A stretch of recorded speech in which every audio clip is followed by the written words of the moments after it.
All right, so this is the in-cab inspection for new fly. First thing we start off with, this bus does not have fuses. It has circuit breakers, they're located throughout the bus. Here, maybe, so you can see, we got our 3 reflective triangles, securely mounted, not cracked or broken. Got an ABC fire extinguisher, it's securely mounted. The tag says that it's been recently inspected, and the gauge shows that it's fully pressurized. Seatbelt, securely mounted, not cut, torn, or frayed. Latches properly.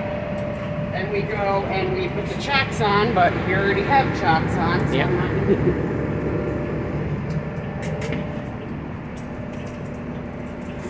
As soon as your butt goes in the seat, seatbelt goes on.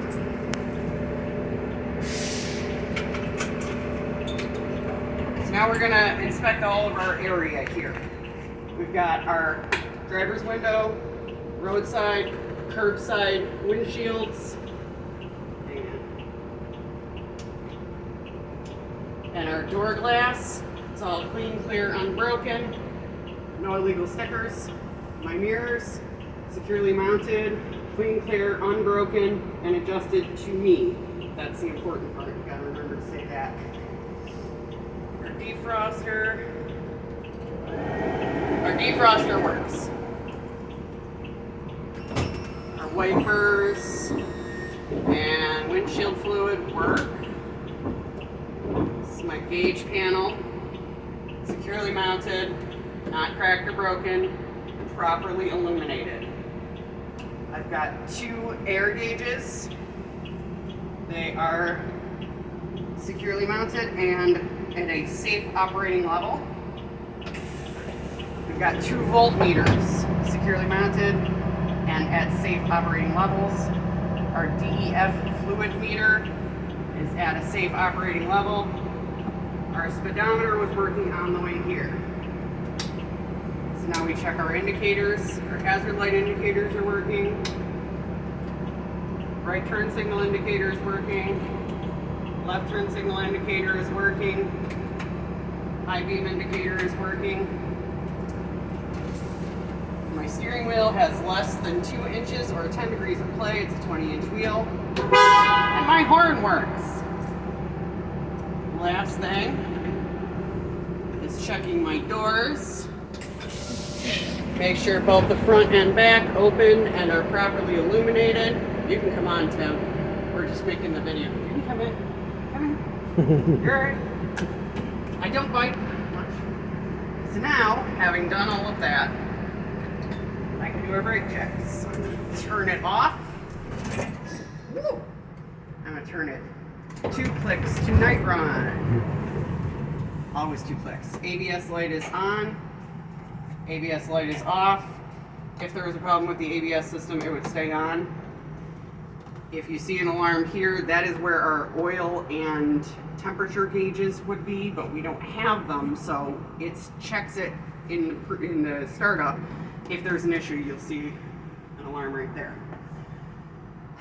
Now we're going to do our static brake check. So you have to turn off the interlock. Disengage the parking brake with your foot on the floor. It can't be anywhere near the pedal when you're disengaging the parking brake until afterwards. I'm going to step on this brake, I'm going to hold it down, and after the initial drop, I should not lose more than 3 psi in 1 minute. There's our initial drop, and now we start timing. And your examiner may say, that's good, let's go. But unfortunately, we can't guarantee.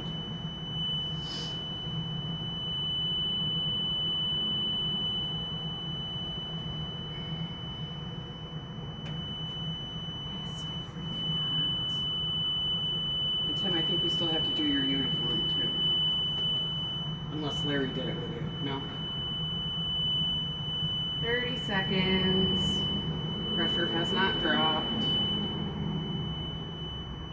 Thank God, because the mechanics will be so mad.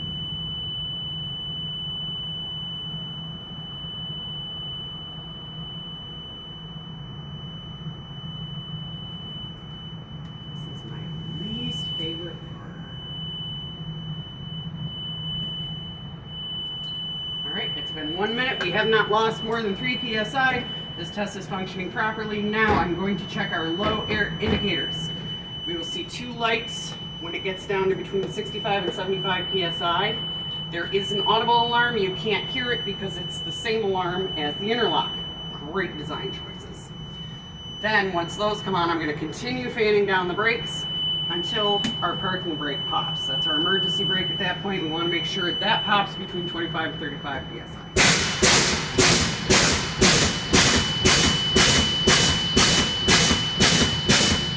There's 1, there's 2.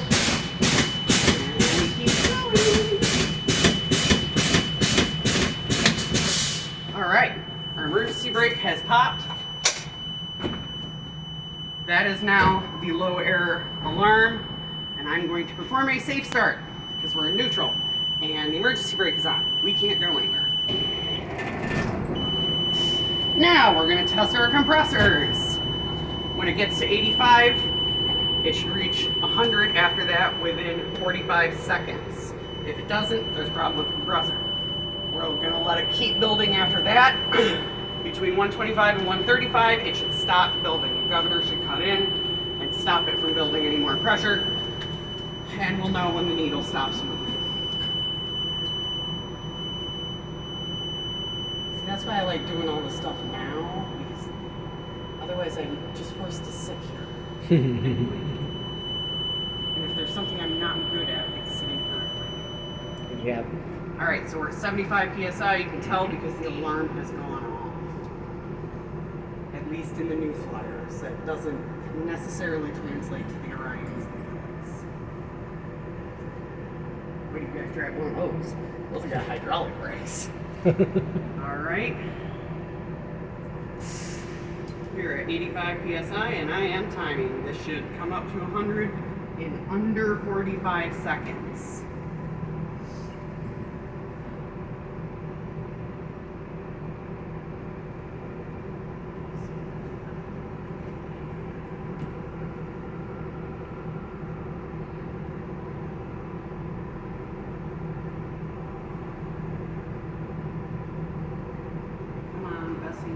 Do it. I believe in you.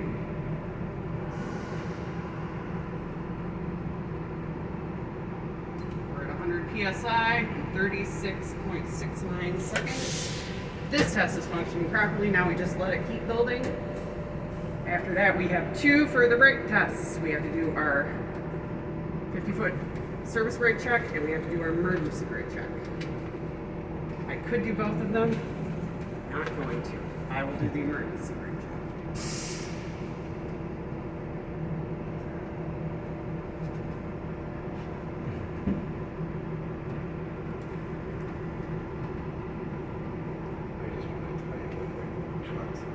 Oh yeah, I know.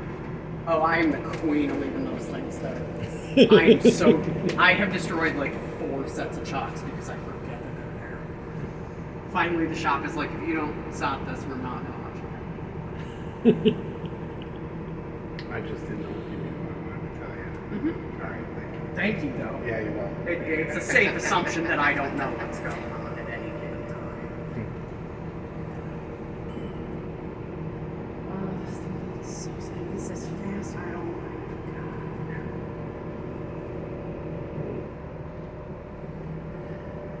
it. Here we go. All right, so we've stopped building pressure. That tells me that the air governor has kicked in, stopped the compressor from building.